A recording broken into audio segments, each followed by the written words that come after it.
El doctor Ríos aconsejaba que antes de entrar uno a Apocalipsis estudiara Daniel, y de alguna manera pues vamos a ir haciéndolo paralelo, ya que como tenemos discipulado martes y viernes acá, entonces de repente, aunque tenemos mucho material todavía que desarrollar los viernes, pero vamos a ir buscando la manera de llevarlo paralelo. Pero yo lo motivo a usted para que lea. Daniel tiene apenas 12 capítulos, léalo, medítelo, ya que Daniel es un libro que estaba sellado, ¿se acuerdan? Cuando Daniel escribe, al final le dice el Señor que selle el libro, y se está refiriendo a la revelación que estaba ahí en Daniel. Sin embargo, la mayoría de ministros coinciden en que este libro, muy cercanamente a los tiempos de la fundación nuevamente del Estado de Israel, uno se ubica en 1950 como el crecimiento, el auge de la ciencia, porque ahí se habla de que la ciencia aumentará. Entonces se ubican esa época, y a partir del 50 muchos más cuidadosos marcan los tiempos como la tecnología cada vez se acorta el tiempo donde la tecnología cambia, ¿no? Ahora muchos llegan a la conclusión que en 18 meses la tecnología cambia. O sea, la tecnología que estaba hace 18 meses ya no es la misma. Y es cierto, las mismas camaritas como esta, yo estaba viendo, tengo una con casetito de 8 milímetros que ya es obsoleta comparada con las cámaras digitales. Y por supuesto esta ya es obsoleta comparada con las nuevas, ¿verdad? Entonces muchos ubican, no vamos a ser tan exactos, pero 1950, tal vez los 60, como la época en la que la ciencia aumentó. Entonces se cree que ahí se empezó a abrir el libro de Daniel. Y al abrirse el libro de Daniel, por supuesto, en paralelo con el Apocalipsis, que toma o toca temas escatológicos, pues indudablemente que tenemos mayor revelación. Entonces, el Apocalipsis. Aquí hay mucho material. De hecho, el doctor, si ustedes tienen acceso, entiendo que el hermano Otito Ríos dejó una lista de material, ¿verdad? Que tienen, me parece, a disposición. Usted puede ir comprando tal vez uno cada mes, o si puede uno cada semana. Incluso la serie del mensaje a las iglesias del capítulo 12 y el capítulo 3 me parece que lo tienen en MP3. Así que eso creo que ayuda a que sea un poco más económico. Siempre trate usted de platicar con él, porque vale la pena ir oyendo, y si es en MP3 es más fácil oírlo en el carro, tal vez en el aparatito que a veces los jóvenes tienen. Dice, la revelación de Jesucristo, 1:1, ¿verdad? Que Dios le dio. Esto lo voy a leer un poco rápido porque en varias ocasiones he hablado acerca de lo que yo llamo la jerarquía. Por eso lo vamos a ver tal vez solo muy rapidito, de la revelación. Esto yo lo he explicado en muchas ocasiones, pero por si alguien no lo había visto, fíjese que cuando habla de la revelación, dice la revelación. Esta palabra en el griego es apokalupto, que es revelar, pero más literalmente es descorrer el velo. Eso quiere decir que, o mejor dicho, las versiones antiguas no dicen Apocalipsis, ¿verdad? No sé si alguno de ustedes tiene una versión antigua, sino dice la revelación, el libro de la revelación, porque prefirieron mejor traducirlo, ¿verdad? Pero viene por esta palabra revelar, descorrer o descubrir el velo. Entonces dice, la revelación de Jesucristo. Noten que es la revelación de Jesucristo. No está, mejor dicho, de más decir que desde el Génesis hasta el Apocalipsis el tema central es Jesucristo. Eso creo que todos lo tenemos bien claro, ¿verdad? Como los martes estamos tratando de que los que vienen se preparen para ser discipuladores. Ojalá que todos los que vienen los martes lleguen a ser discipuladores. Sería bueno, ¿verdad? Gloria a Dios, no importa si son jóvenes o viejos, ¿verdad? No me diga viejo, me va a decir usted. Pero es importante darnos cuenta que desde el Génesis hasta este libro del Apocalipsis, el tema central es Jesucristo. Por eso dice la revelación de Jesucristo. O sea, cada libro va a apuntar al Señor. Cada libro, su tema central es Jesucristo. Cuando uno lee así la Biblia, uno empieza a encontrarse con el Señor en las figuras antiguo-testamentarias y por supuesto en lo que ya no es la sombra. Aquí estaría en el Antiguo Testamento la sombra, en el Nuevo Testamento estaría el objeto, que es Jesucristo. Por eso nosotros nos consideramos cristocéntricos. La Biblia es cristocéntrica. Entonces es importante que nosotros logremos visualizar eso. Dice, la revelación de Jesucristo que Dios le dio para manifestar a sus siervos las cosas que deben de suceder pronto. Note que dice para manifestar a sus siervos las cosas que deben de suceder pronto. Esa frase a sus siervos es muy importante, ¿verdad? Porque ¿cuántos de los siervos serán sus siervos? Porque dice que se las va a revelar a sus siervos. Acordémonos que esto es dulos, ¿verdad? Esclavos. Y entonces tan solo el pensar en lo que significa un siervo de Jesucristo, ya uno mismo se pone a pensar realmente que la medida no es pequeña, ¿verdad? Porque diría a sus esclavos. Y este concepto está íntimamente relacionado con el señorío de Cristo. Acordémonos lo que hemos oído como una frase trillada, pero tan importante, ¿verdad?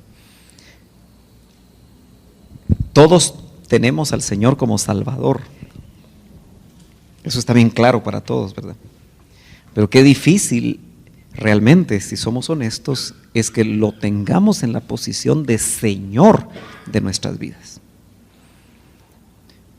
Entonces quiere decir que un verdadero siervo es uno que reconoce el señorío de Cristo, al punto que es Cristo el que toma las decisiones en los aspectos de su vida.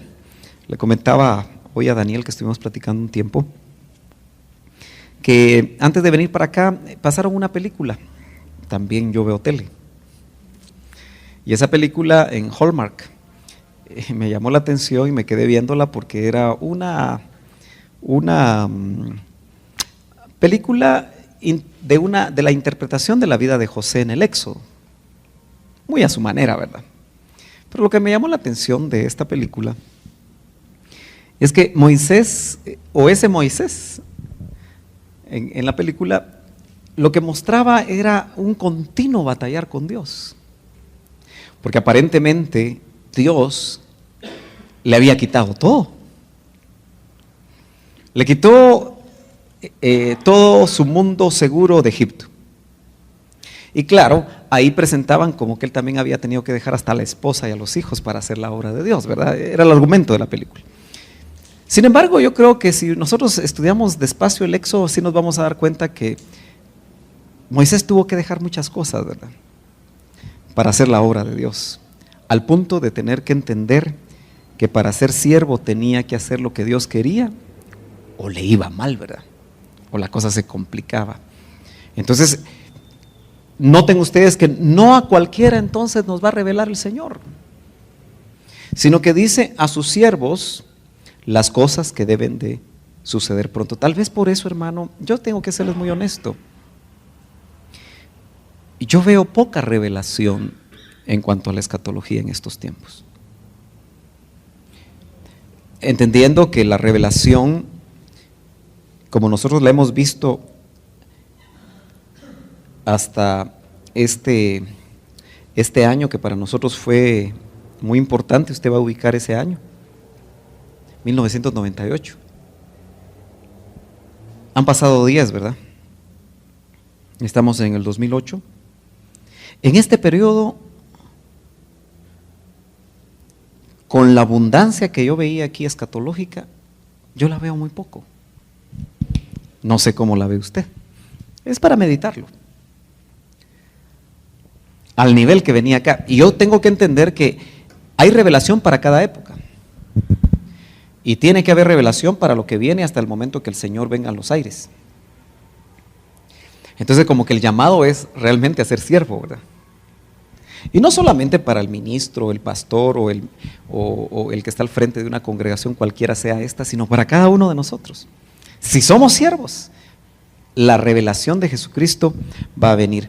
Pero note que lo que le llamamos jerarquía de la revelación, que muchos de los hermanos ya lo han oído, la da el Padre, ¿verdad? Que dice la revelación de Jesucristo que Dios le dio. Entonces vemos aquí a Jesucristo. Y dice, y la declaró, siempre el verso 1, enviándola por medio de su ángel.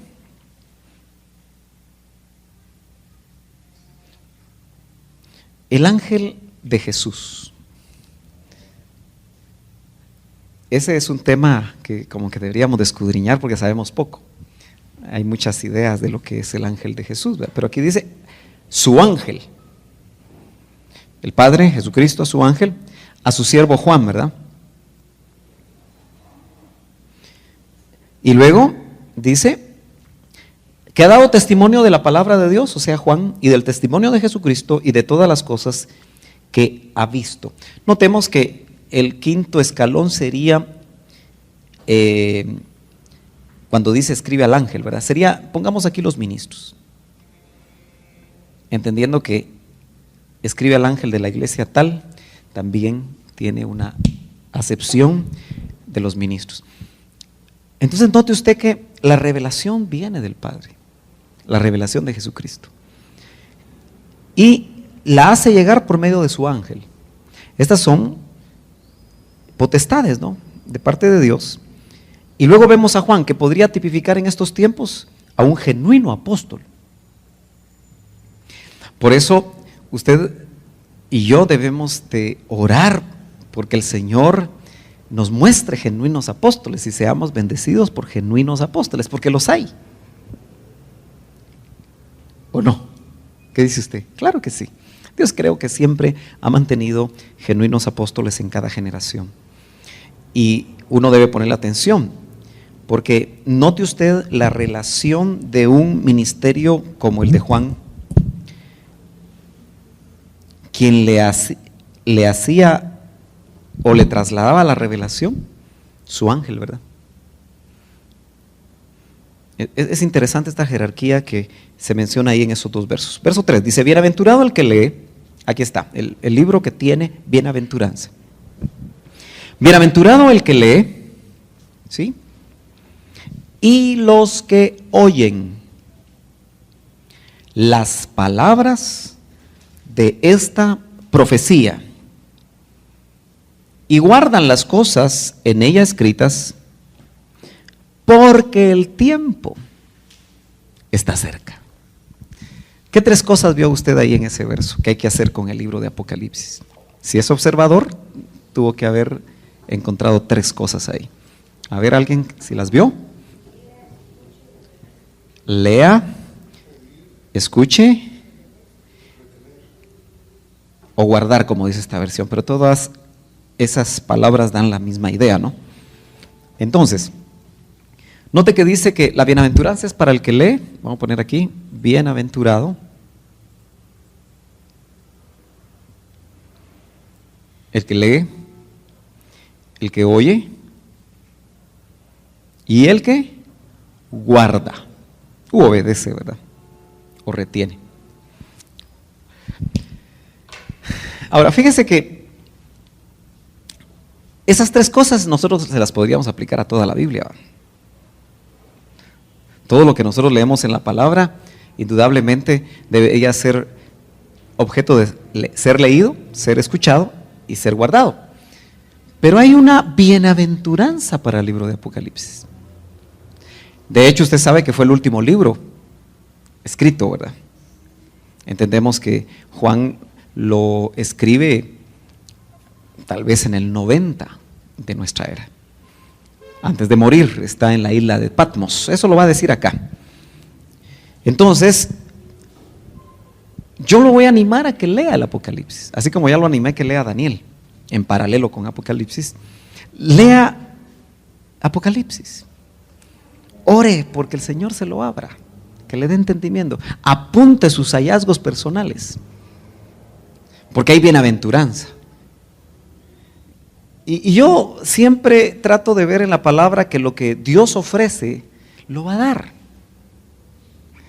Y si Él ofrece que vamos a ser bienaventurados por leer, por oír y por supuesto por guardar, pues hagámoslo. Yo creo que va a ser de enorme bendición en esta ruta final para nosotros. Juan dice a las 7 iglesias, verso 4, que están en Asia. Note que la revelación es para Asia. Y eso me pone a mí que pensar porque, ¿se acuerdan ustedes cuando al perito arquitecto de la iglesia lo pararon cuando quería ir a Asia? ¿Se acuerdan?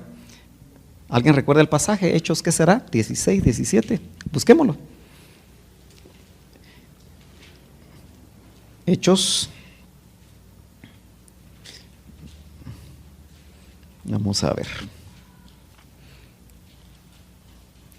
Cuando le aparece el varón macedonio que les dice que, sí, dice, es 16.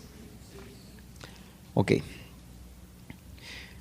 Vamos a leer desde el 5. Dice, así que las iglesias eran confirmadas en la fe y aumentaban en número cada día. Verso 6. Y atravesando Frigia y la provincia de Galacia, creo que ahí no tenemos mapa para ver eso, les fue prohibido por el Espíritu Santo hablar la palabra en Asia. Yo creo que hasta aquí no tenemos idea por qué, ¿verdad? Y eso me hace pensar que cuando Dios tiene un plan, no siempre se lo va a explicar a sus ministros. Cuando Dios tiene un plan en su vida, no siempre le va a decir por qué. Cuando le prohíba algo, cuando le dé una instrucción, no siempre esté usted insistiendo en que Dios le diga por qué, porque nos metemos en problemas. Fíjese que aquí yo no veo que le haya dicho el Espíritu Santo a Pablo por qué. Y no solo fue el Espíritu Santo. Y cuando llegaron a Misia, intentaron ir a Bitinia, no hicieron caso. Pero el Espíritu no se lo permitió. O sea que también Pablo era desobediente. Eso no es permiso para ser desobedientes, ¿verdad? Y luego dice, y pasando junto a Misia, descendieron a Troas. Y se le mostró a Pablo una visión de noche. Un varón macedonio estaba en pie y rogándole diciendo, pasa a Macedonia y ayúdanos. Eso ya es Europa, ¿verdad? Cuando vio la visión enseguida, procuramos partir para Macedonia, dando por cierto que Dios nos llamaba. Un poquito antes creo que se ve cómo a Pablo lo detienen. No solo el Espíritu, sino que también el Padre y también el Hijo.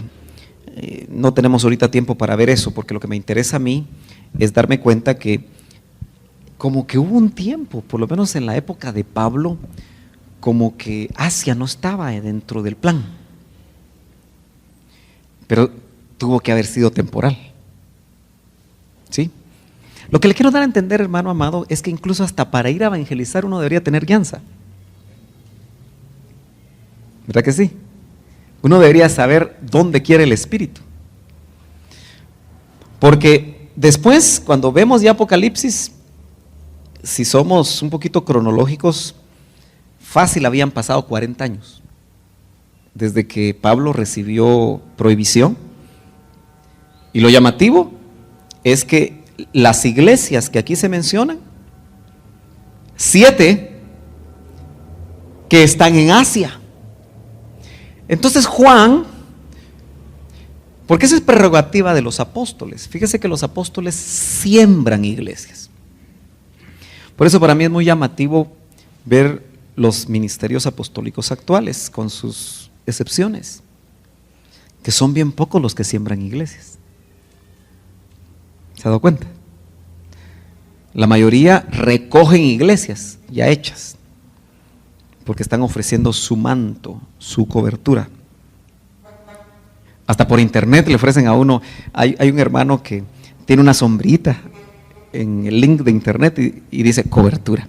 Es para meterse bajo la sombrilla, por si usted quiere.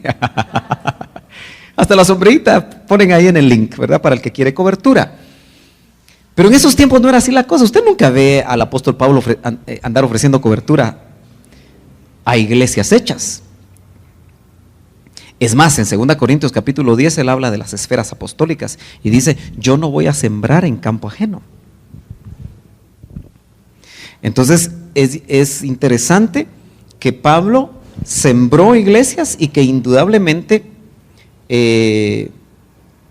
esas iglesias cuando fueron sembradas en algún momento recibió ya instrucciones de ir a Asia, ¿verdad? Dice, Juan, mejor dicho, a las 7 iglesias que están en Asia, gracia y paz a vosotros, del que es, y que era, y que ha de venir. ¿Cómo le llamaba a Moisés? ¿Cuál fue el nombre que le dio Dios a Moisés que le llevara a su pueblo? El yo soy. El yo soy. Cuando te pregunten por mi nombre, ¿qué diré, Señor? ¿Qué nombre mostraré yo? Yo soy el que soy. ¿Sí? Gracias. Y que en hebreo es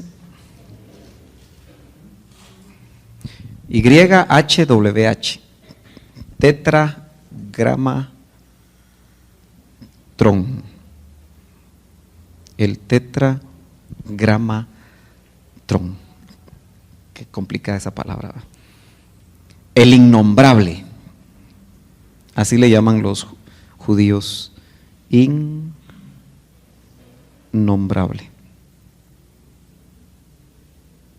Y realmente, ¿cómo pronuncia usted eso, verdad? Sin vocales. A ver, va. Es innombrable prácticamente, ¿verdad? Así en lo literal es innombrable, por eso le tuvieron que añadir sus vocales. Pero noten ustedes que se presenta, yo soy el que soy. Pero ahora en Apocalipsis se presenta y está presentando, dice, al que era, ahí está. Bueno, leamos un poquito más completo el verso 4. Dice, gracia y paz a vosotros del que es, este se parece a esto, ¿verdad? Presente. Del que ¿qué? Era y que ha de venir.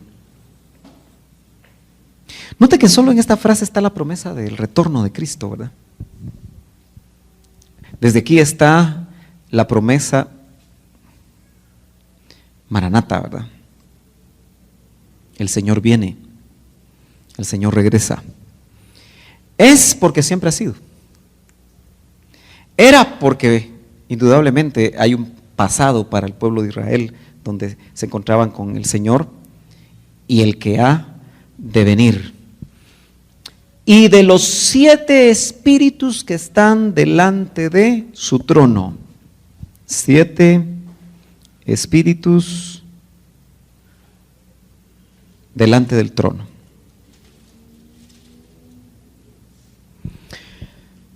No sé si su Biblia tiene una llamada acerca de estos 7 espíritus. ¿Sí? Ahí en el mismo Apocalipsis.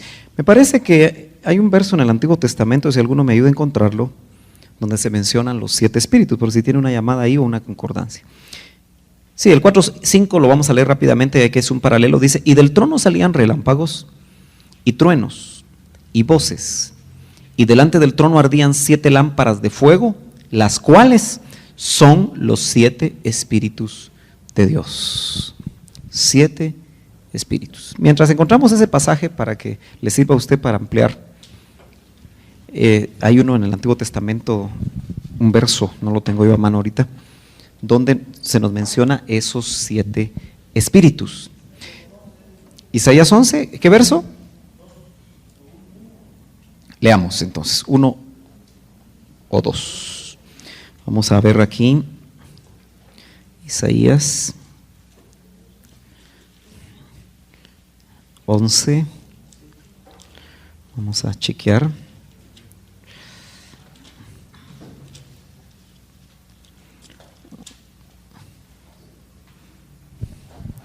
Sí, vamos a leer. Dice: saldrá una vara del tronco de Isaí, un vástago retoñará de sus raíces y reposará sobre él. Acuérdense que esto sería escatológico, ¿verdad? Cuando fue dicho, porque no había sucedido. Y reposará sobre él el espíritu de Jehová. ¿Alguien que lo pueda apuntar? ¿Quién me quiere apuntar ahí en el pizarrón? Aquí está gracias, Yuri. Apúntate por favor ahí. Sí, dice: y reposará sobre él el espíritu de Jehová, espíritu de sabiduría. Si quieres lo pones abreviado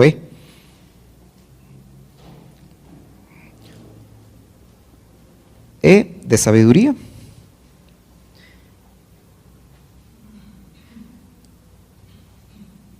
y de inteligencia sería el otro, de inteligencia, espíritu de consejo, de poder, de conocimiento y de temor de Jehová. ¿Salen los 7? Unos parecen sinónimos, ¿verdad? Conocimiento, temor de Jehová. 7, ¿verdad? 5 aquí y 2 allá. Bueno, eso solo así de pasadita para que usted lo vea. Si uno pudiera dibujar, ¿qué tan bueno sos vos como arquitecto para dibujar? Dibújame ahí lo que te imaginas como el trono y alrededor 7 lámparas, de esas lámparas como las de Aladino, ¿verdad? Son lámparas antiguas, porque eso es lo que está diciendo, ¿verdad? En el 4:5 de Apocalipsis, que nos amplía un poquito lo que dice en el 1:4, dice que del trono salían relámpagos y truenos y voces. Realmente debe ser un espectáculo tremendo, ¿no? Y delante del trono ardían 7 lámparas de fuego. ¿Nota usted que el fuego está muy relacionado con los espíritus?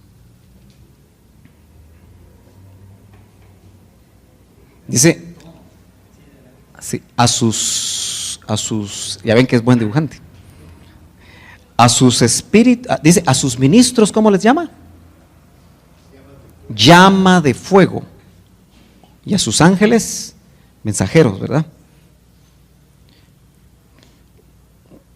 Cuando uno se mete a escudriñar un poquito, Isaías 14, Ezequiel 28, que habla acerca de luz bella, uno se da cuenta que ahí se caminaba sobre piedras de fuego, ¿verdad? ¿Sí?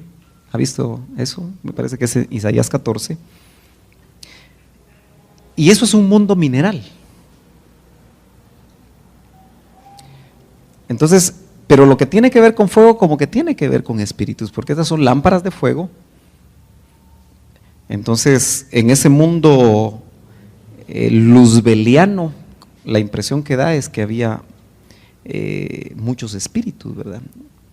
Es llamativo, aunque no es nuestro tema, ¿verdad? Bueno, aquí el hermano nos dibujó tal vez una idea, básicamente, de lo que aquí se menciona en el 4:5, que son los 7 espíritus de Dios. Note que aquí es la primera vez, si no estoy mal, que empieza a aparecer el número 7. ¿Se acuerda que vimos un domingo el número 7 en la Biblia, verdad? Aunque lo vimos muy escuetamente, pero el Apocalipsis va a tener mucha relación con el 7. Y el 7, acuérdese que usted lo puede mencionar como el número de Dios, pero la idea que traslada es el número completo. 7 es plenitud, totalidad, procesos completos, perfección, Dios. Así como el hombre 6, Dios es 7. ¿Sí? Por eso la triada del 6 habla de un superhombre que se va a hacer llamar anticristo, ¿verdad? O va a pretender ser Dios en la tierra, ¿verdad? Entonces, siete espíritus alrededor del trono, es que dice, ¿verdad? ¿Sí? Los cuales son, dice, y delante del trono ardían 7 lámparas de fuego, las cuales son los 7 espíritus de Dios. Aquí surge algo que hay que meditar. ¿Será que el lenguaje del Apocalipsis es figurativo o es literal? Esas son las escuelas que batallan en cuanto a las interpretaciones del Apocalipsis. Están los que dicen es literal y están los que dicen que es figurativo. Y algunos hacen mezcla. Cuando les conviene es literal y cuando les conviene es figurativo. Por eso se necesita revelación. Porque está hablando de los 7 espíritus de Dios, pero nos habla de 7 lámparas. ¿Serán lámparas realmente literales o serán esos 7 espíritus de Dios que como lámparas alumbran alrededor del trono? Bueno, son cosas que nosotros tenemos que ir chequeando. Regresemos al 1. Y vamos en el verso 4. Y de Jesucristo, el testigo fiel, dice.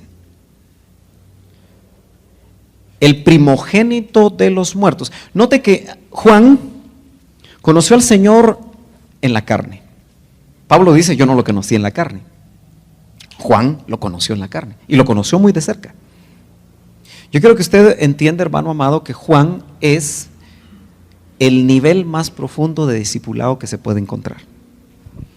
Fíjese que, déjeme, ya con este dibujo, pues los que yo hago van a palidecer. Pero fíjese que lo voy a dibujar así como círculos concéntricos. Pero nosotros vemos a Juan como el discipulado más profundo, más íntimo. Solo Juan se recostaba al pecho del Señor. Ningún otro más, ¿verdad? Ni Pedro, ni Jacobo, ninguno de ellos. Juan. Después, Juan, Jacobo y Pedro, el club de los 3. Los llamados a las experiencias profundas con Dios. ¿Alguien recuerda una experiencia profunda con Dios de los 3? ¿Uno? ¿Otro? Aquí de este lado para empatar el partido. ¿Cuál otra experiencia? La resurrección de la hija de Jairo, ¿ok? Otro, Getsemaní. Los llamaba a las experiencias profundas. Si usted cree que Dios es exclusivista, es cierto. Porque Dios no es democrático, ¿verdad? Él trabaja en niveles, pero yo creo que esto es de acuerdo a los niveles de entrega. Noten ustedes que solo Juan estuvo al pie de la cruz. Aunque él está ahí mismo relacionado, los otros 2 no pudieron estar al nivel de la cruz por su menor grado de intimidad. Y los otros 9, incluyendo a Judas, estaban en un tercer nivel, ¿verdad? No participaron de las experiencias de Getsemaní, no participaron de la transfiguración. Y algo muy interesante que no sé cómo lo ha interpretado usted, pero lo puede volver a leer, es que cuando bajaron del monte, había un joven endemoniado, ¿verdad? Que el demonio lo echaba en el fuego, lo echaba en el agua, y cuando baja el Señor le dice, Señor, tus discípulos no han podido liberarlo. Era un reclamo, ¿no? Y lo que el Señor inmediatamente dice es, ¿hasta cuándo estaré con esta generación perversa? Unos dicen que se refiere a los demonios. Otros dicen que se refiere a los 9, que no había manera que entendieran. No sé con qué se queda usted. Porque dice, generación incrédula. Por eso creo yo, por ese detalle, que no necesariamente bienvenidos, estaba refiriéndose A los demonios. Porque de ellos dijo en otra ocasión, creen y tiemblan, pero no se convierten. Por eso no es suficiente solo creer, ¿verdad? Luego tendríamos que poner aquí, ¿a quiénes? A los 70, ¿verdad? ¿Sí? Y luego yo todavía pondría a los 500 que le vieron resucitado. Testigos.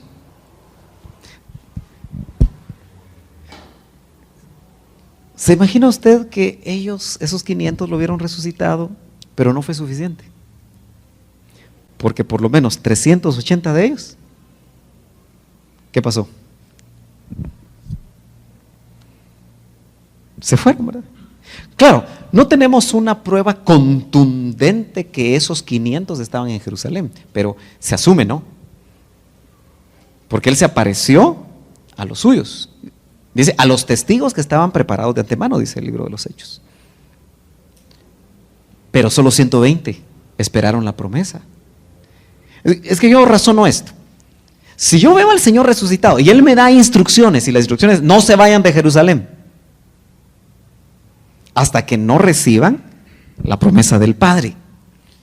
Y solo 120 de los 500 testigos. Aunque yo hubiera estado en la Patagonia y ahí se me apareció el Señor, yo hubiera buscado ir a Jerusalén, ¿verdad? ¿O no? Es que era el Cristo resucitado. No es garantía. Qué terrible eso, ¿verdad? Ni siquiera que Él se nos aparezca. Por la dureza de la naturaleza humana, es garantía.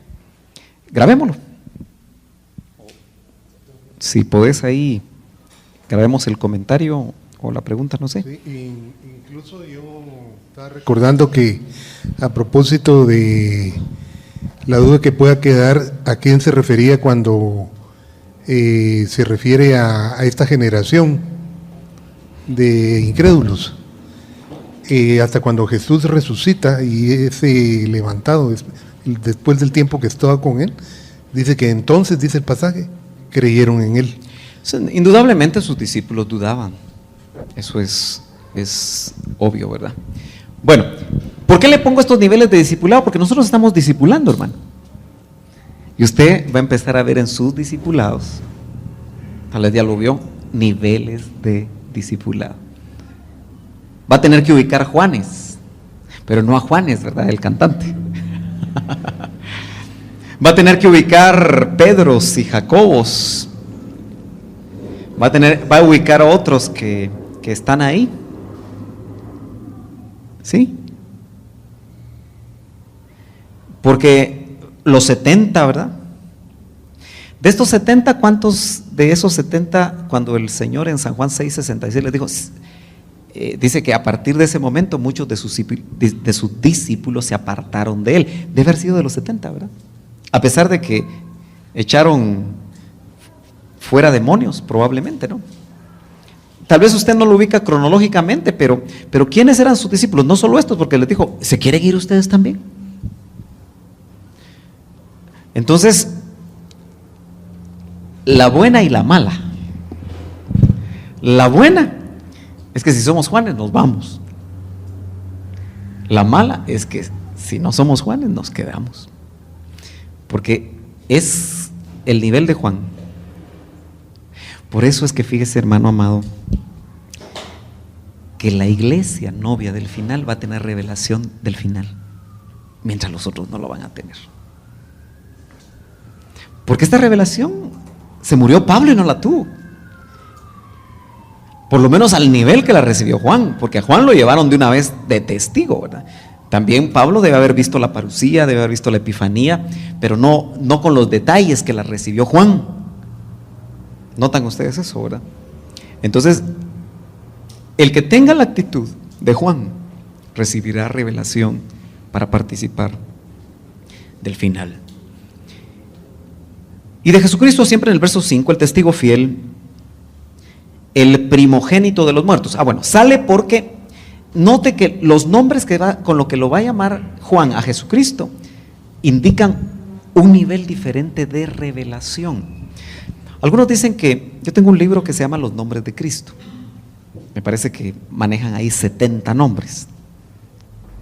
desde los dados desde el Antiguo Testamento hasta los que reciben el Nuevo, 70 nombres. Interesante, ¿verdad? Entonces, lo que llama la atención es que, ¿cómo le llama? Deme los nombres, dice. ¿Cómo lo llama en el verso 5? Testigo fiel, ¿sí? Primogénito de los muertos, soberano.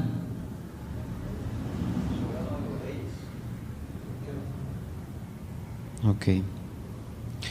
Noten los epítetos, los nombres que le está dando, es porque Juan ya tiene una revelación diferente. Si nosotros, hermanos amados, nos quedamos solo con el nombre de Salvador, es porque solo conocemos la salvación.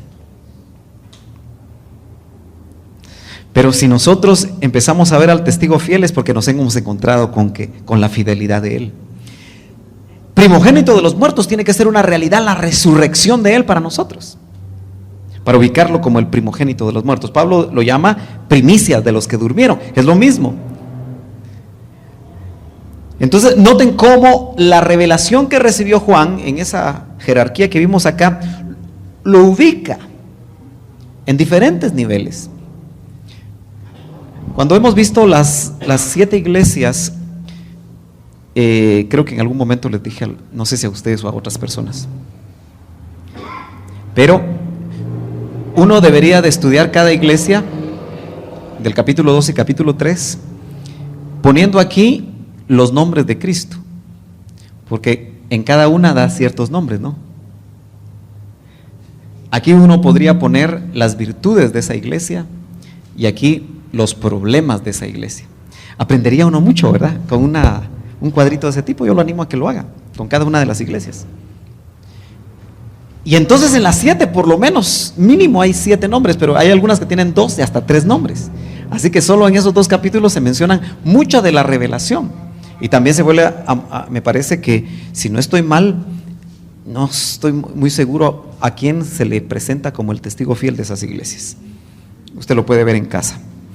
Muy bien, dice: al que nos amó y nos lavó de nuestros pecados con su sangre. ¿Perdón? La Odisea. Sí, el testigo. ¿Sabe por qué se presenta como testigo fiel para la Odisea? Porque la Odisea es examinada. Entonces, el Señor se nos va a presentar como testigo fiel para chequear. Porque un testigo necesita, acuérdense que se necesitan testigos en los juicios, ¿no? Y Él va a hacer juicios personales, donde Él va a ser el testigo fiel. Bueno, pero eso dejémoslo para más adelante. Dice: y nos hizo reyes y sacerdotes para Dios su Padre. A Él sea gloria e imperio por los siglos de los siglos. Note que ya Pedro nos había dicho algo así, ¿verdad? Dice: ustedes son nación santa, pueblo adquirido por Dios, sacerdocio, ¿sí? Santo. En el Antiguo Testamento Dios escogió a la tribu de Leví para ser sus sacerdotes.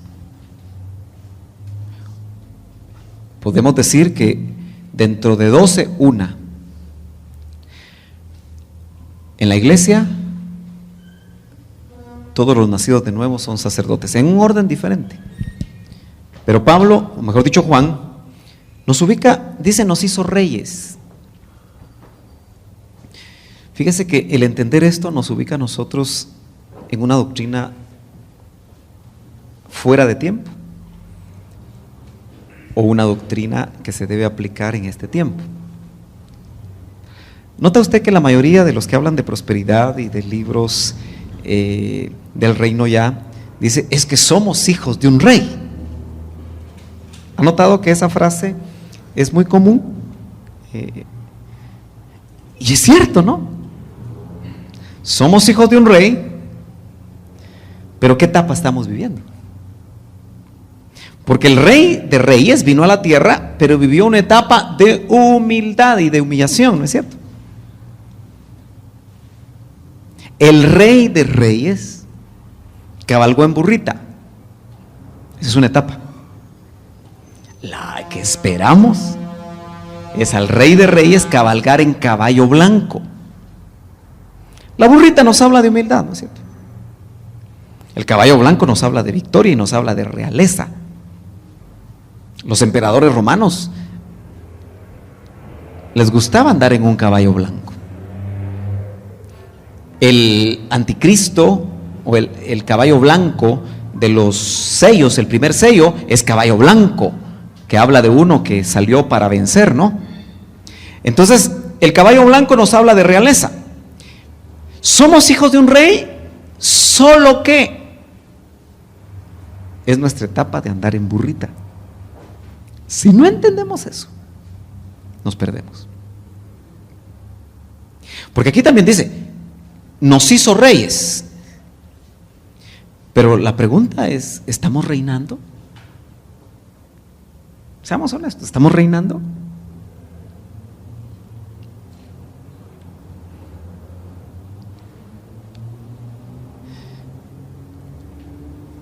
Podemos y tenemos autoridad en el mundo espiritual. Y la iglesia actualmente tiene poder en el reino espiritual. Como Jesús en la etapa de burrita tuvo autoridad contra los espíritus, pero nunca usó esa autoridad, aun cuando podía llamar miríadas de ángeles, dijo, para derrocar los gobiernos, o para tomar los gobiernos, o para cambiar el mundo material en esa época, porque su fase era burrita. Por eso la iglesia que pretende hoy tomar los gobiernos es una iglesia que está adelantándose a su tiempo. Se está bajando de la burrita para subirse al caballo blanco. Nosotros tenemos que esperar al que viene en caballo blanco para que nosotros también entremos en la fase de reyes. Entonces no somos reyes. La Biblia dice, y nos hizo, habla pasado, ¿verdad? Reyes y sacerdotes para Dios, su Padre, a Él sea la gloria, el imperio por los siglos de los siglos. Note que dice para Dios, su Padre. Mire, nosotros somos reyes legalmente por lo que el Señor hizo, pero nuestro reinado se ve o se podría ver más en el mundo espiritual si nosotros nos sometemos al Rey. ¿No es cierto que dice, someteos bajo la mano poderosa de Dios? ¿Y qué va a pasar si nos sometemos bajo la mano poderosa de Dios? ¿Qué es lo que sigue en ese verso? ¿Ah? ¿Se acuerda usted? Hasta el diablo va a huir, dice. Si nosotros nos sometemos bajo la mano poderosa de Dios. Es como, ¿somos ya salvos? Sí, por el sacrificio de Cristo, pero todavía, como dijo Juan, no se ha manifestado lo que hemos de ser. Ya somos reyes, pero no se ve, como Él era rey, pero no se vio. No sé si me está siguiendo, hermano. Los teólogos le llaman a esto, que se complica a veces explicarlo, el ya y el todavía no. Ya somos reyes, pero todavía no. El ya y el todavía no. La iglesia se está queriendo quedar con el ya, porque es más atractivo. ¿A quién no le gustaría ser rey? En la tierra, en el mundo material. He aquí viene con las nubes y todo ojo le verá. ¿Esta es parucía o epifanía? ¿Todos estamos claros que es epifanía? ¿Sí? ¿Sí? ¿Todos? Ok, es epifanía. Todo ojo le verá. Y los que le traspasaron. ¿Cómo así? ¿Quiénes lo traspasaron? No. ¿Quiénes lo traspasaron? Por lo menos un soldado romano. Claro, estuvieron involucrados los sacerdotes, Anás, Caifás, todas las autoridades políticas de ese tiempo. Quizá por eso dice quiénes le traspasaron, aunque uno fue el actor material. Por eso existe una tesis, medítela usted. Yo se la planteo para que la medite. Porque dice, todo ojo le verá. Incluso los que le traspasaron. Esta sería como una anastasis, solo que del otro lado, ¿verdad? Preparados, llevados para esperar verlo. Porque si no tendrían que resucitar, ¿verdad? Todo depende cómo querramos interpretarlo. Dice, todo ojo le verá, aún los que les traspasaron. Claro, como a usted le gusta ver documentales, ¿verdad? Encontraron la tumba de Caifás, me parece que apareció en Discovery o en History Channel. No, fíjese que como los de History Channel dicen que encontraron la tumba, ahí debe estar el polvo de Caifás o de Anás. Bueno, habrá que dudar, ¿verdad? Pero si pensamos que ellos murieron, entonces los tienen que resucitar.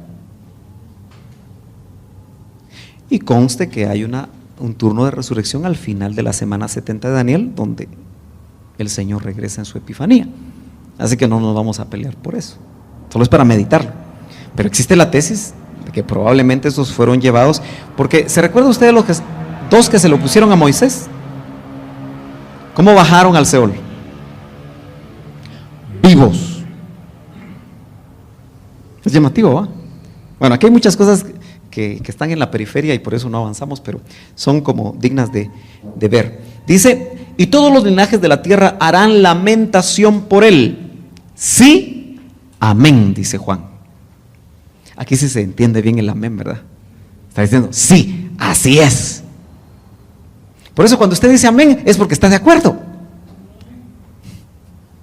Pero dígalo con convicción, hombre.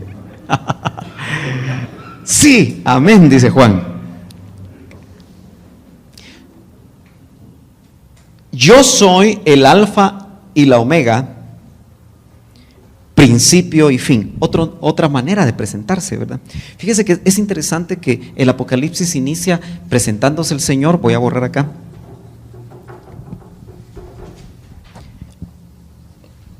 Como que el Señor quiere, ¿cómo lo dijera yo? Establecer su posición, que ya no es la de Cordero necesariamente. Acuérdense, Él viene como Cordero, y Apocalipsis nos menciona más adelante sobre eso. Pero el Cordero se ve Cordero, pero es león. La primera venida del Señor nos habla del Cordero, la segunda será la fase del león. Entonces se presenta aquí como, ¿me dice? ¿Lo leyó ahí? Yo soy el alfa y la omega. Primera letra del alfabeto griego, última letra del alfabeto griego. Está diciendo, yo soy el primero y el último, como lo dice después, ¿verdad? El principio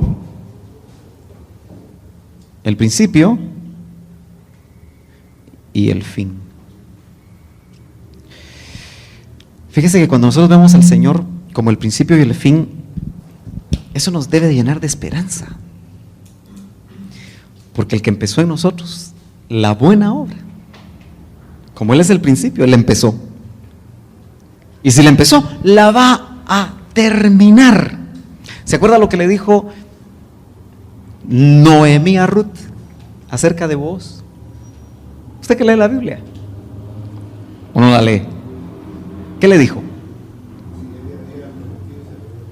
Dice, Ruth, cuando ese hombre, lo vamos a decir en buen chapín, se propone algo, lo completa, lo termina. Ese es nuestro Cristo, ese es nuestro voz. Por eso Él es el principio de tu salvación y será el final. El principio de tu restauración matrimonial y el final.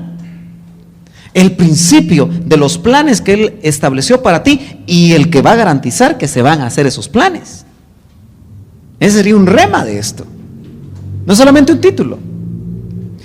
Pero si lo queremos ver en todo el macro, no es cierto que por Él dice que todas las cosas fueron hechas y sin Él nada de lo que está hecho fue hecho. Principio, Génesis.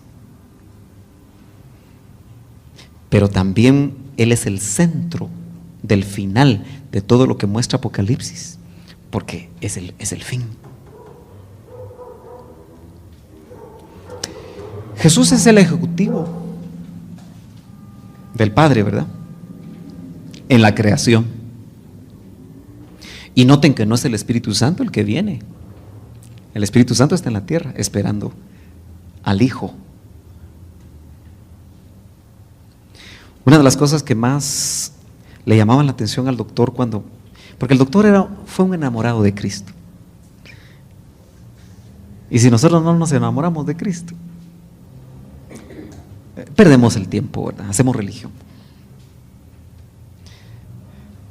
Y una de las cosas que él miraba acerca de Cristo es que dentro de esa creación tan vasta que debe haber en el universo, porque yo no sé qué piensa usted, ¿será que solo en la tierra hay habitantes?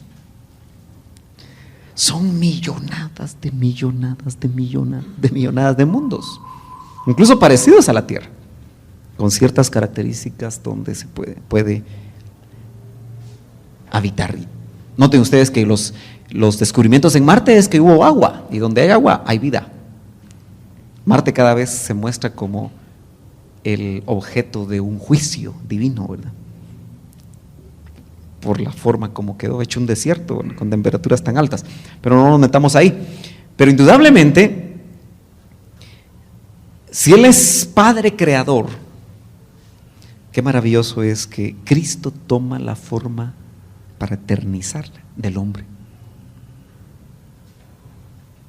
No toma la forma de otro habitante de cualquier galaxia y en cualquier mundo distinto a nosotros, y que incluso pueden ser creaciones afines a Dios, como las hay no afines a Dios, creaciones caídas en el vasto universo.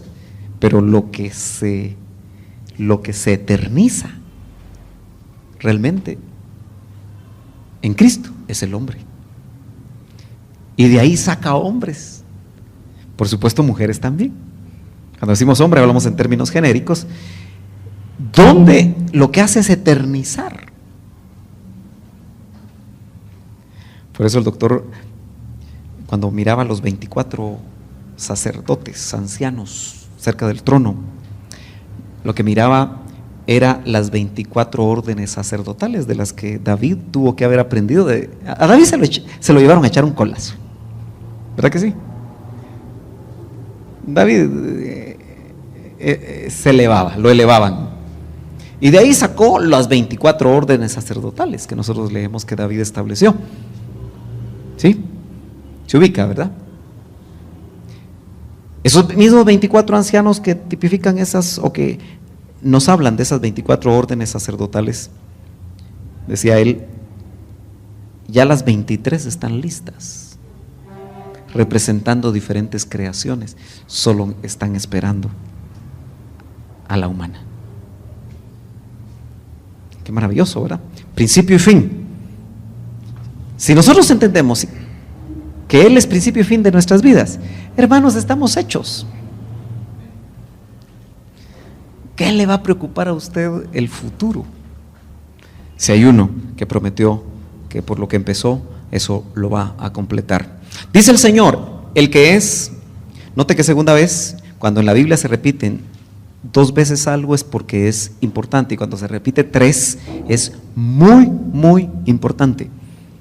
El que era, el que es, perdón, el que era y el que ha de venir, el Todopoderoso. Este sería el Shaddai, se traduce así, ¿verdad? El Shaddai, el Todopoderoso. Yo, Juan, vuestro hermano y copartícipe vuestro en la tribulación. Usted sabe que muchos creen que el Apocalipsis, especialmente la mayoría de teólogos, realmente no es un mensaje para el futuro. De hecho, los teólogos estudian lo que se llama la apocalíptica. y la ubican iniciando desde antes que el Señor venga, en esos 400 años de oscurantismo, o más que oscurantismo, de silencio de Dios, cuando termina Malaquías.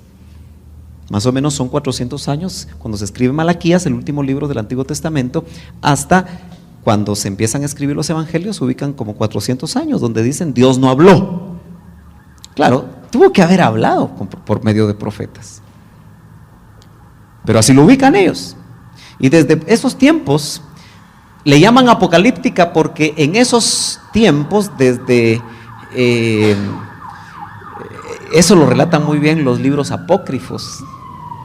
Si se anima a leerlos, pues tenga cuidado, pero ahí se ve la historia de cómo esperaban al Mesías, y por eso se le llama apocalíptica, porque están esperando al Mesías. En este caso, para ellos sería la primera venida.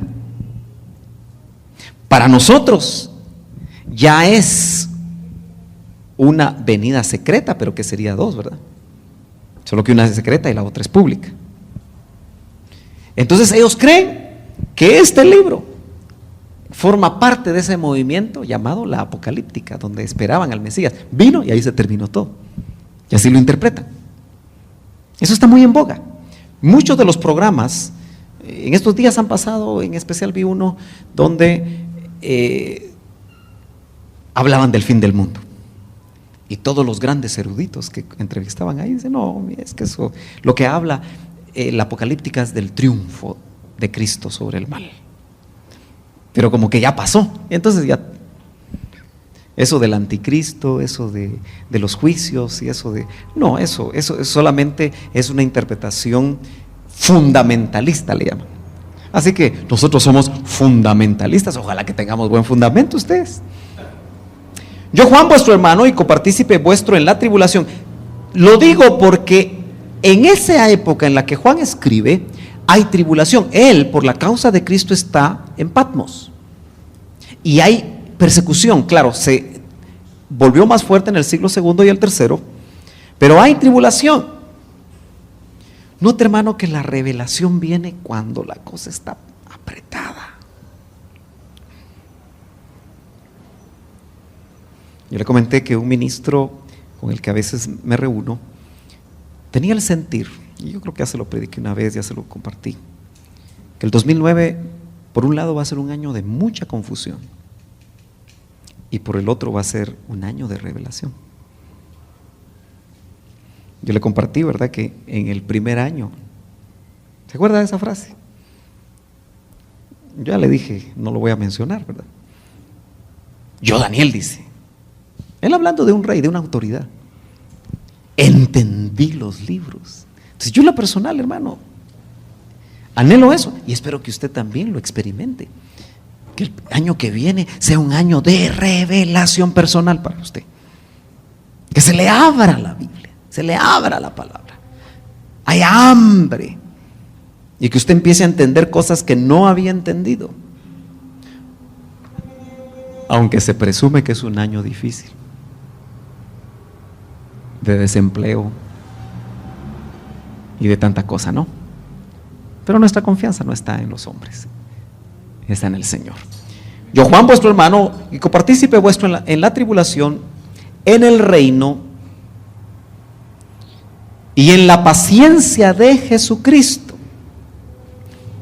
Fíjense que son dos frases muy amplias que no podemos quedarnos mucho tiempo ahí, porque Juan habla del reino y nosotros somos parte del reino. Cuando nosotros evangelizamos, extendemos el reino de Dios. La única manera que el Señor puede reinar en el corazón de las personas hoy es cuando ellas nacen de nuevo. Ahorita no es la etapa de ganar territorio. Ahorita es la etapa donde el rey quiere gobernar corazones. Y la pregunta es si nosotros estamos participando de la extensión del reino. Porque debemos ser activos. Yo se lo he comentado a varios de ustedes, lo he dicho también en estos años, pero yo tengo un sueño y no soy como como aquel que también tuvo un sueño, ¿verdad? Aquel hombre en Norteamérica que tuvo un sueño. Pero yo anhelo que cada casa de las familias que aquí se congregan extienda el reino de Dios, sea un foco donde los vecinos puedan ir a oír de Dios. Ahí se va a cumplir ministerio en casas. Ahorita todavía no, apenas estamos atisbando la visión, donde tu casa sea un punto de avivamiento, donde el Señor se mueva, donde operen milagros en tu casa. La iglesia reunida en casas.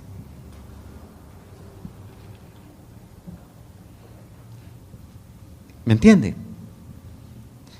Porque si usted sigue conformándose con venir el domingo a reunirse en una iglesia como esta, en un templo, estamos todavía pensando en un molde del pasado y un tanto religioso.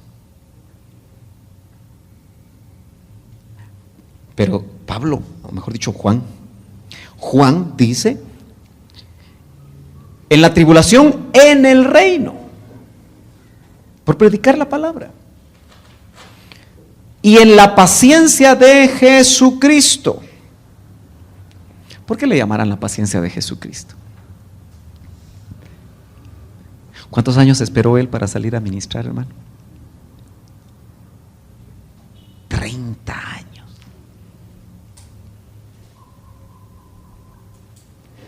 Y sin duda que la paciencia que él desarrolló es por el poder que podía desencadenar. La paciencia de Jesucristo nos habla de constancia, de esperar los tiempos. El pueblo de Israel no pudo esperar a Moisés 40 días y prefirieron hacer becerro. Yo le decía a mi esposa viendo esa película, le decía: mira, ¿te das cuenta que la naturaleza humana nunca espera? Analícese. Yo me analizo. Y después de media hora ya estoy nervioso, ya pensando qué voy a hacer. Pero la paciencia es casi paz y ciencia, ¿verdad? Tener paz y tener sabiduría para esperar. ¿Cuántos de nosotros tenemos que esperar un buen tiempo antes de que las promesas de Dios se cumplan?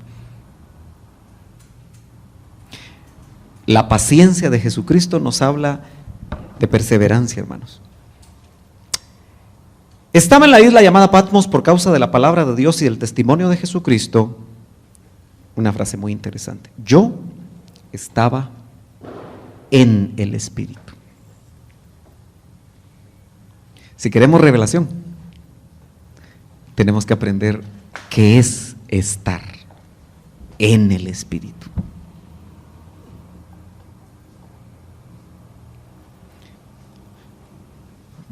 ¿Se da cuenta que Juan no tenía distracciones ahí en la isla de Patmos?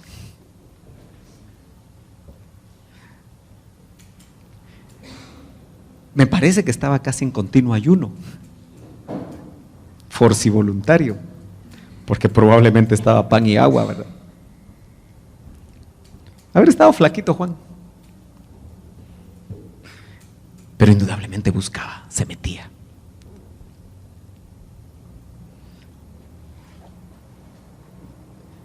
Yo estaba en el Espíritu en el día del Señor. Muchos ubican esto como el domingo, ¿verdad? En el día del Señor. Pero me parece que nosotros no tenemos que ser tan específicos que solo en el domingo. Yo creo que por eso la mayoría de cristianos se reúnen en domingo, ¿verdad? Y creen que solo van a estar en el Espíritu en el domingo y en el templo. No, el día del Señor debe ser el día donde nosotros hagamos que sea el día del Señor, ¿verdad? Que puede ser un lunes, martes, ojalá fuera todos los días, ¿verdad? Donde Él señoreara. Y oí detrás de mí una gran voz como de trompeta que decía: yo soy el alfa y la omega, el primero y el último. Escribe en un libro lo que ves. Fíjese que Juan no escribió esto porque se le hubiera ocurrido que quería tenerlo en su bestseller. Él recibió una orden específica: escribe en un libro lo que ves. O sea que a la larga Juan solamente fue un testigo de todo lo que empezó a escribir en el Apocalipsis. Y envíalo a las 7 iglesias que están en Asia. Aquí las describe: Éfeso, Esmirna, Pérgamo, Tiatira, Sardis, Filadelfia y la Odisea. Y me volví para ver la voz que hablaba conmigo, y vuelto vi 7 candeleros de oro. Otra vez el número 7, ¿verdad? 7 candeleros de oro, por favor. Ya tengo dibujante. Bueno, siempre entendemos que son candeleros como la menorá, ¿verdad? De 7, sí, sí. Yo diría que, porque son candeleros de oro, siempre los ubicamos como la menorá de 7 brazos, ¿verdad? Dice: vi 7 candeleros de oro, y en medio de los 7, yo creo que puedes dibujar una silueta ahí. Vos sos bueno para dibujar siluetas, los arquitectos tienen que aprender eso. Y en medio de los 7 candeleros, a uno semejante al Hijo del Hombre. ¿Por qué dice semejante? Porque no estaba seguro, ¿verdad? Acuérdese que la visión de Juan ahora del Cristo resucitado es un Cristo resucitado muy diferente al último que vio. ¿Se acuerda que Juan fue el que reconoció al Señor cuando estaba en la orilla de la playa y estaba preparando el desayuno, y Pedro no lo había reconocido? Y Juan dijo, por eso es la intimidad. Pedro no lo había reconocido, pero Juan dijo: es el Señor, Pedro. Y Pedro dice que como estaba, se tiró al agua. Eso me parece que está en el libro de Juan. Y me volví, en medio de los 7 candeleros, a uno semejante al Hijo del Hombre, vestido de una ropa que llegaba hasta los pies. Una ropa real, ¿verdad? Porque ahí se presenta como rey. Y ceñido por el pecho con un cinto de oro. Su cabeza y sus cabellos eran blancos, como blanca lana. Autoridad, ¿verdad? ¿Se acuerda usted que los jueces en Inglaterra, en las películas se colocan, son pelucas blancas, ¿verdad? Así habla de autoridad. Muy bien. Solo que eran 7, ¿verdad? 7 como estos alrededor. Pero qué buena silueta. 7, ¿verdad? Porque alrededor eran 7. ¿Sí? Es importante el número 7. Pero sí podemos visualizar que alrededor de él habían 7, ¿sí? Y él en medio. ¿Sí estamos de acuerdo? Bueno, dice: como blanca lana, como nieve, sus ojos como llama de fuego. Nuevamente uno se pregunta, ¿era literal?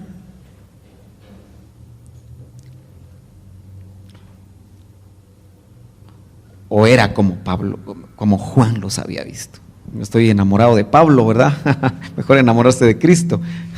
Me predico tanto con Pablo que ahora no estoy mencionando mucho a Juan, pero dice: sus ojos como llama de fuego, penetrantes, ¿verdad?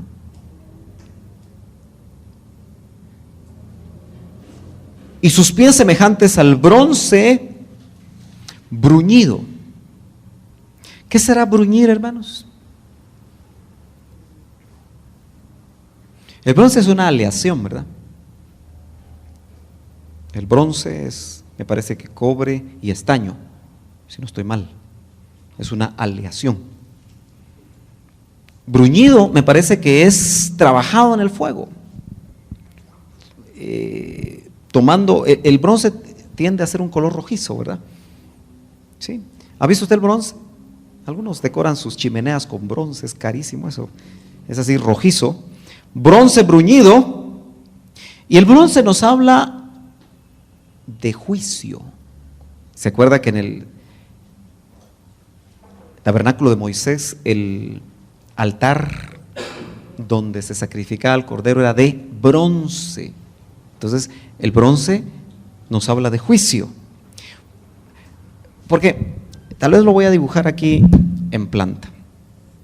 Aquí está el Señor y hay 7 candeleros.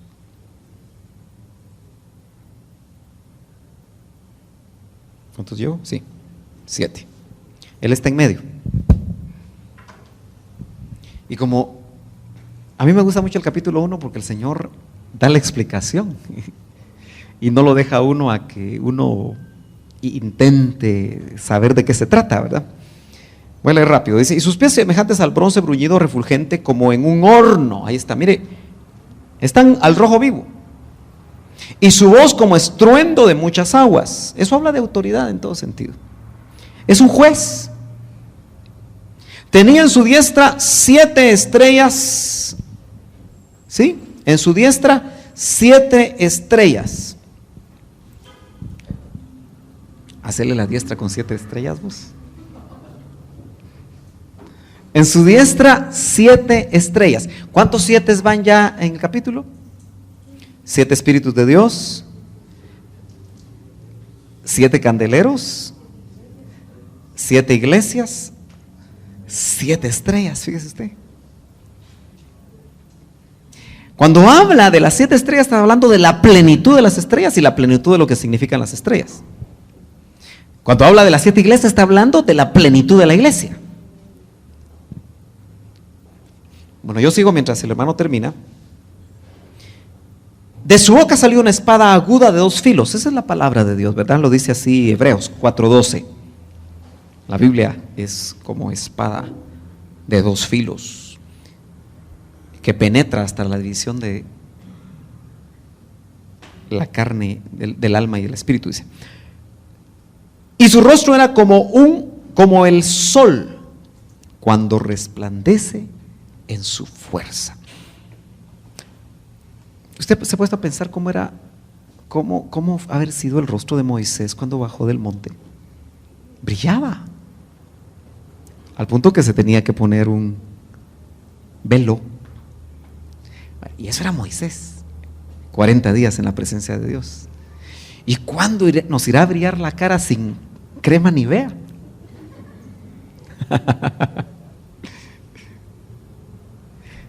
¿No será que pasamos muy poco en la presencia de Dios, hermano?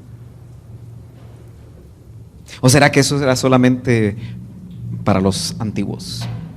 Ahora note, el que está en intimidad con Cristo, si Él es como sol,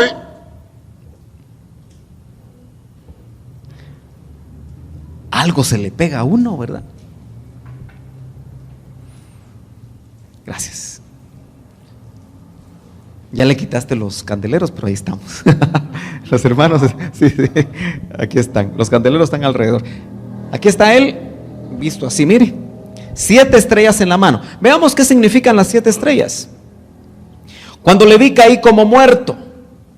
Porque dice que el sol cuando resplandece en su fuerza, es en el cenit, ¿verdad? Usted ha visto el sol a las 12, no se puede ver. Y Juan cayó como muerto. Fíjese que cuando realmente se presenta el Señor, yo veo que tanto Daniel, ahora Juan, caen como muertos. Es tan impresionante. Así que yo creo que cuando el Señor se aparezca, yo creo que también nosotros chupluc, ¿verdad? Cuando le vi caí como muerto a sus pies. Algo lindo es que el caer a los pies nos habla de una actitud, ¿verdad? Por eso, hermano amado, qué lindo es adorar, ¿verdad? No solo alabar. La iglesia en estos tiempos alaba, pero ya no adora.